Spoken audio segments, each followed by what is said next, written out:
Hello, Eurovision friends. Thank you so much for coming to my channel, Eurovision Histories. We already have 10 songs that will compete at the Eurovision Song Contest 2024. 4 of them were revealed and chosen this weekend. And I thought that's a great occasion to do a top 10 video. I will give you my personal ranking. I, of course, do my rating videos, and you already know how I feel about the songs. But I do the rating videos usually the day after the songs are chosen. So it's a very first reaction. And my opinion can change on some of the songs, but I'll also let you know what my rating was and why my opinion has changed in some cases. So let's get right to it. My number 10 is Aiko with Pedestal at the moment. I think the song is actually quite good. I also like the message of the song, but we all know that the staging, the performance, and especially the vocal performance were not great in the national final. They are working on it. They have said that they are working on it. They are going to do a revamp of the song, which I don't think is necessary, maybe to lower some of the registers or something. But yeah, this could rise in my ranking because with a better staging and performance, this could be much, much better because, as I said, I like the song. In ninth position, I have Sara Bonici with Loop, representing Malta. Here, it's kind of the opposite. I don't really like the song, and I think it is hard to save the song, even with a revamp, because I think it is very obviously done for a stage performance, and the performance is quite good, even though the choreo is not always innovative or new. But she does a pretty good vocal performance for all the acrobatics that they're doing, but the song is just lacking a lot. And if Aiko improves her performance, she would be above Malta. And actually, I think in my rating, I have it here, Malta had 2 and Czechia had 2.5 stars. So yeah, there you already see a bit of a switch up. Then in 8th position, I have Bambi Thug with Doomsday Blue representing Ireland. I think this is a very interesting entry. It is distinct, it will stand out. There is something about it that really intrigues me, especially this pop part and then the contrast to the heavier parts of the song. But I also have to be honest and say that this is not a song that I listen to a lot. I do have it in my playlist though, so I might change opinions about the song when I have listened to it more.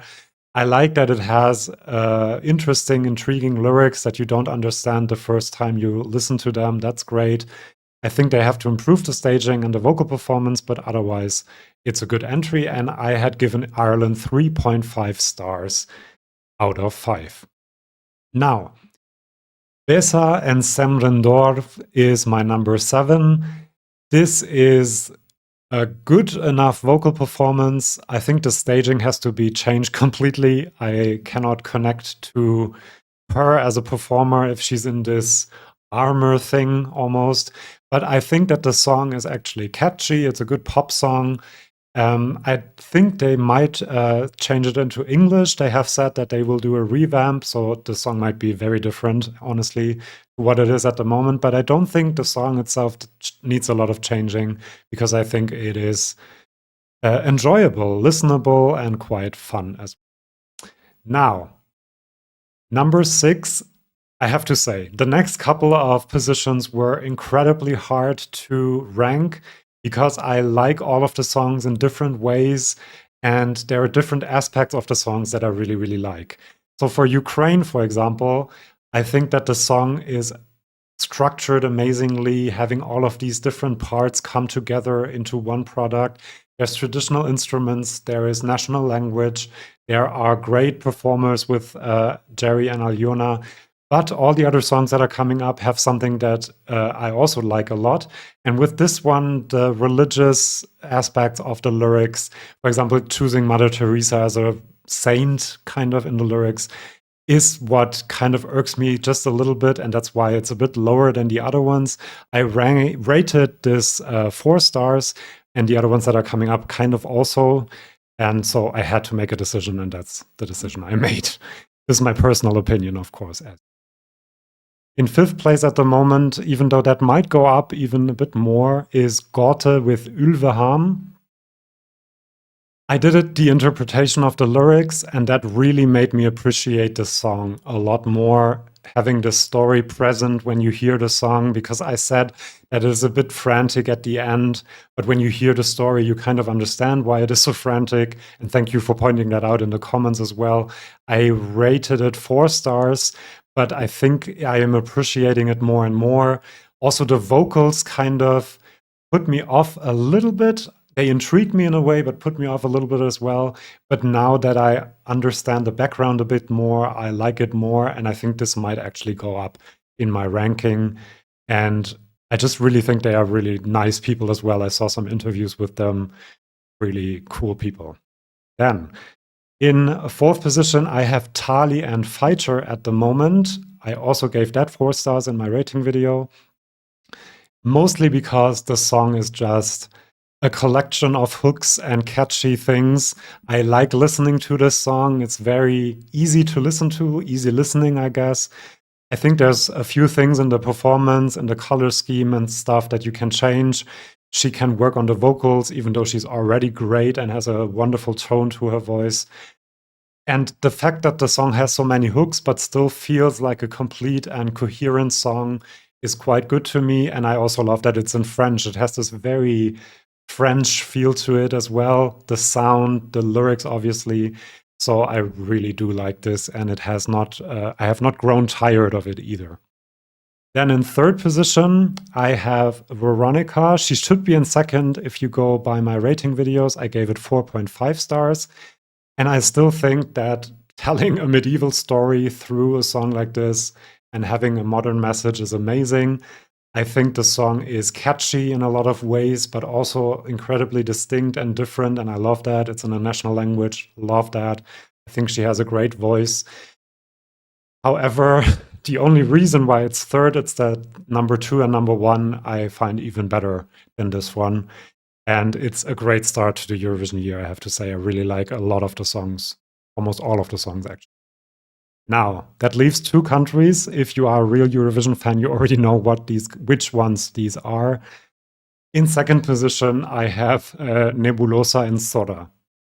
Now, I gave this 4 stars, and people were like, you cannot give this 4 stars and other songs that are better, blah, blah, blah, blah, blah. Yes, her vocals aren't great. Yes, I have some issues with the staging, but the message of the song and just the fact that it is so fun and still has a message, and it is just so enjoyable watching her, watching them. I really just enjoy it, and it has grown on me immensely. I loved it the moment it came out, and it was one of my favorites, but now it kind of feels like, yes, this had to win, obviously. Now it's obvious, even though I wanted San Pedro to win or Spain to do well in Eurovision. I don't think this will do a lot in Eurovision, probably, but I will love watching it. I will enjoy the whole arena chanting Sora. Yeah, what can I say? I'm so happy watching it, and that is a great thing, even though the vocals are not perfect. And the song, I mean, I don't really know why I love it so much, because it seems very simple, but the interjections of the Sora I like a lot. I mean, you notice I do love this song quite a bit. And that leaves 1 song, and that is my number 1, the first song to be revealed. And I think that kind of influenced my rating a bit. I still gave it 4.5, so it wasn't my favorite song out of all of these, along with Slovenia. But listening to this voice more and more, and with good headphones, you just notice that there's a tone to it, just something that makes this incredibly amazing, sensual, just incredible. And I think that he is really now a dark horse to win the whole thing, because this might easily win the jury vote with these vocals. I think the song has gotten better and better the more I listen to it, which is also very positive. Like the first time I heard it, I thought, it's another French ballad. I'm missing something more wow to it. But now I realize that his voice is the wow, and the fact that you really focus in on it kind of helps this. So this is now still my number one, and I think it might stay my number one probably until Italy chooses their entry. Let me know what your top 10 is at the moment, whether you agree or disagree with any of my opinions, and then I'll see you for my next video. See you then, and bye-bye.